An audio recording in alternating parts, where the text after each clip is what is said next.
హరి ఓం.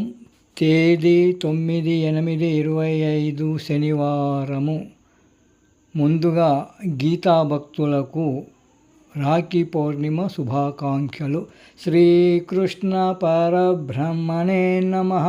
శ్రీమద్భగవద్గీత జ్ఞానయజ్ఞములో శ్రీమద్భగవద్గీత నుండి అథ షష్ఠో అధ్యాయః ఆత్మసంయమయోగః.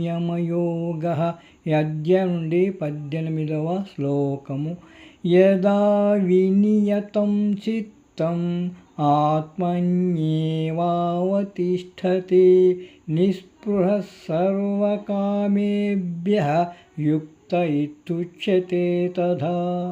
తాత్పర్యం: క్రమశిక్షణతో మనస్సును స్వాధీనపరుచుకొని ఆత్మయందే నిశ్చలంగా నిలిపి సమస్త ఇంద్రియ కోరికలను జయించి స్వలాభవాంఛలను వీడిన వారికి యోగసిద్ధి కలుగుతుందని చెబుతారు. గోపాలకృష్ణ భగవానికి జై.